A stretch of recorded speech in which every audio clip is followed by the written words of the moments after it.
Hello everyone, welcome है आपका एक बार फिर आपके अपने YouTube channel BP exam point में।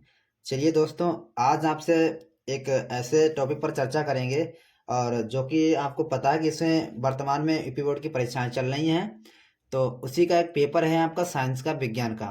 तो उसमें हम लोग जो आपके बहुविकल्पीय प्रश्न हैं उस पर बात करेंगे कि आपके कौन से प्रश्न सही हैं और कौन से गलत हैं। उस पर आप लोग मार्क करेंगे और आप मिलाएंगे कितने प्रश्न आपके सही हैं। ज़्यादा डिटेल में बात हम लोग नहीं करेंगे क्योंकि वीडियो लंबा हो जाएगा। और चैनल को आप लोग क्या करें, इसको लाइक शेयर सब्सक्राइब जरूर करें। तो सबसे पहले बात करें हम लोग, जो आपका विज्ञान का प्रश्न है क्लास 10th का है और 2024, जो इसका पेपर कोड है 824 IK। ये आपका क्या है, पेपर कोड है। जो आपका समय दिया जाता है 3 घंटे 15 मिनट दिया जाता है, जो कि 15 मिनट आपके लिए आपके होते हैं पेपर को पढ़ने के लिए। और पूर्णांक जो आपका रहता है टोटल ओवरऑल रहता है आपका 70 का। और 30% आपको स्कूल की तरफ से मिलता है, वो कि प्रैक्टिकल के मिलते हैं। बाकी 70 का आपका रिटर्न होता है। उसी में आपके ऐड होते हैं बहुत के लिए प्रश्न, जो कि 20 होते हैं, 20, ठीक है। तो ये इंस्ट्रक्शन यानी निर्देश आपके दे रखे हैं, आपको ये पढ़ना है, आप पढ़ लीजिएगा।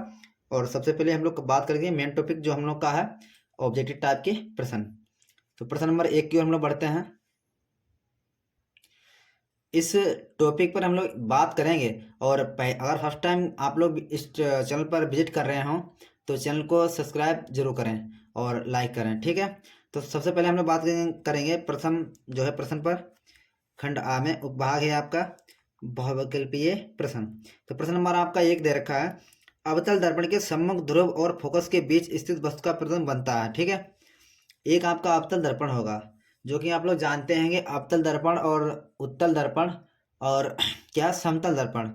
अवतल दर्पण वो दर्पण होते हैं, देखो इसमें क्या होता है, जैसे कि मान लीजिए आपने ट्रक देखा होगा, ट्रक के जो सामने जो शीशा होता है अवतल दर्पण टाइप का होता है, और जो साइडों में शीशा होता है उत्तल दर्पण का होता है। कोई भी होता है, कोई भी वस्तु होती है जो आपको साइड में होता है, उसमें क्या आपको बड़ी वस्तु आपको उसमें कवर हो जाएगी, छोटा सा आपको दिखाई देगा। और अवतल में क्या आपका छोटी सी चीज़ आपको थोड़ा ज़्यादा बड़ी दिखाई देगी। तो ये इसका संबंध सीधा ऐसा है। प्रश्न नंबर आपसे जो आपका इसका आंसर है वो है आपका बी। इसमें क्या सीधा दिखेगा, आभासी दिखेगा और बड़ा दिखेगा अवतल दर्पण में। किसमें, अवतल दर्पण में। तो जो ऑप्शन नंबर बी है दो आपका राइट आंसर है।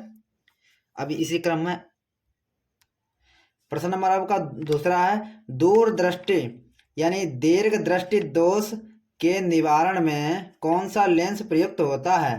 तो जो आपका दूरदृष्टि दोष के लिए जो लेंस आपका निवारण के लिए होता है, तो वो आपका होता है B is the right answer, यानी उत्तल लेंस जो आपका इसके निवारण के लिए होगा। इसी क्रम में प्रश्न नंबर 3 की ओर बढ़ते हैं। इसमें लिखा एक लेंस से 0.2 मीटर दूर रखी वस्तु के आभासी प्रतिबिंब का आवर्धन होता है 0.5 है। यह लेंस होगा, ये लेंस कैसा होगा और इसकी जो है इसका दूरी कितनी होगी। तो जो आपका राइट जो आंसर होगा, option B is the right answer होगा। 0.2 मीटर फोकस दूरी का अवतल लेंस, ये आपका राइट आंसर होगा। इसी क्रम में प्रश्न नंबर 4 की ओर हम लोग बढ़ते हैं। देखिए आगे 4 में बताया गया है कि बताया गया जब श्वेत प्रकाश कांच के प्रिज्म से गुजरता है तो प्रिज्म के आधार की ओर अधिकतम झुकी प्रकाश किरण का रंग होता है। तो वो कैसा होता है, आपका बैंगनी होता है। कैसा होता है, बैंगनी होता है। इसी क्रम में प्रश्न नंबर 5 की ओर बढ़ते हैं। देखिए R1 व R2 प्रतिरोधों के तार समांतर क्रम में जोड़े होते हैं, ठीक। इनका तुल्य प्रतिरोध होगा, तो वो कैसा होगा और क्या होगा। तो option number see the right answer होगा आपका। ये वाला प्रश्न जो होगा ऑब्जेक्ट होगा, ये सही होगा। R1 into R2 upon R1 plus R2, ये आपका राइट आंसर होगा। इसी क्रम में प्रश्न नंबर 6 की ओर हम लोग बढ़ते हैं। इसमें बताया गया है बिजली के बल्ब का फिलामेंट तंतु जो नहीं बना होता वो किसका बना होता है। नाइक्रोम का होता है, लोहे का होता है, कांस्टेंटन का होता है, टंगस्टन का होता है। तो किसका होता है, option number see the right answer, tungsten होता है, वो आपका राइट आंसर होता है, ठीक है। बिजली का जो तार बना होता है वो किस फिलामेंट का होता है, टंगस्टन का बना होता है। इसी क्रम में प्रश्न नंबर 7 की ओर हम लोग बढ़ेंगे। देखिए इसमें विद्युत सेल में रूपांतरण होता है, तो वो किस में होता है। देखिए रासायनिक ऊर्जा का विद्युत ऊर्जा में। सीधा सा मतलब यही है कि जो विद्युत सेल होती है उसको हम लोग रासायनिक ऊर्जा से विद्युत ऊर्जा में कन्वर्ट करते हैं, तो जो उसका परिवर्तन होता है, रूपांतरण होता है, तो वो आपका आंसर है।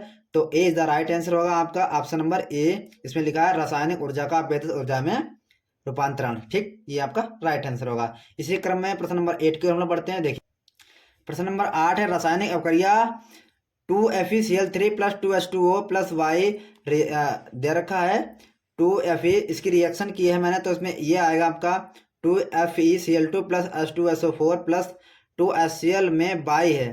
तो वाई जो है आपका क्या है, क्या यहाँ पर होना चाहिए रिएक्शन अवक्रिया, तो मुझे यहाँ पर आपका जो आंसर आएगा सीधा राइट आंसर ये CO2 आपका आंसर आएगा। इसी क्रम में प्रश्न नंबर 9 की ओर हम लोग बढ़ेंगे। निम्नलिखित में से कौन सा अम्लीय लवण है, तो ऑप्शन नंबर आपका जो अम्लीय लवण है NHSO4, ये B is the right answer. इसी क्रम में प्रश्न नंबर सी की ओर हम लोग बढ़ेंगे। मेट में मुक्ता होता है, तो मेट में मुक्ता क्या होता है, Cu2S तथा Fe, तो सी द राइट आंसर होगा आपका प्रश्न नंबर 10 का। इसी क्रम में प्रश्न नंबर 11 की ओर हम लोग बढ़ते हैं। निम्नलिखित रासायनिक समीकरण को पूरा कीजिए। तो जो आपका यहाँ पर खालिस्तान है, ये भी आपका खालिस्तान, ये आपकी रिएक्शन हुई है।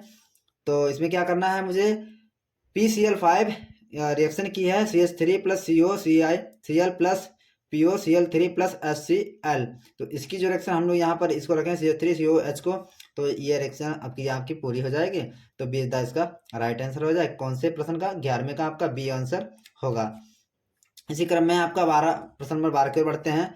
इसमें क्या उभयधर्मी ऑक्साइड है, तो उभयधर्मी ऑक्साइड आपका है option number see the right answer Al2O3, आपका ये उभयधर्मी है। अब प्रश्न नंबर 13 की ओर बढ़ते हैं। प्रोपेन का रासायनिक सूत्र होगा, तो प्रोपेन का रासायनिक सूत्र होगा B is the right answer C3 और HAl, ठीक है।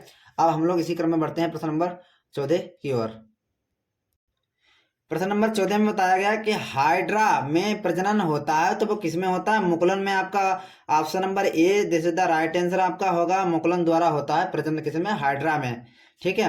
अब प्रश्न नंबर 15 में हम लोग देखेंगे पायरुवेट के विखंडन की प्रक्रिया संपन्न होती है, तो वो किसमें होती है, आपका आंसर होगा बी द राइट आंसर क्या होगा, mitochondria, this the right answer, ठीक है। इसी क्रम में प्रश्न नंबर 16 की ओर बढ़ते हैं। मनुष्य में वक्र किस तंत्र से संबंधित है, तो आप वो किससे संबंधित है, वक्र जो है आपका किससे है, पोषण से, श्वसन से, परिवहन से या उत्सर्जन से। तो प्रश्न में नंबर 16 में आपका जो आंसर होगा तो वो होगा आपका सीधा राइट आंसर उत्सर्जन, ठीक है, उत्सर्जन आपका सही आंसर राइट है। इसी क्रम में प्रश्न नंबर 17 की ओर बढ़ते हैं। मेडल ने प्रारंभिक शिक्षा प्राप्त की थी, तो मेडल ने प्रारंभिक शिक्षा कहाँ प्राप्त की थी, तो ऑप्शन नंबर ए है मंदिर में, ऑप्शन नंबर बी है स्कूल में, ऑप्शन नंबर 3 है सी है जो है आपका गुरुकुल में, ऑप्शन नंबर डी है गिरजाघर में। तो 17 का जो right answer D is the right answer, गिरजाघर में इन्होंने क्या है शिक्षा अपनी ग्रहण की थी, प्राप्त की थी, किसने, मेंडल ने। इसी क्रम में प्रश्न नंबर 19 की ओर हम लोग बढ़ते हैं।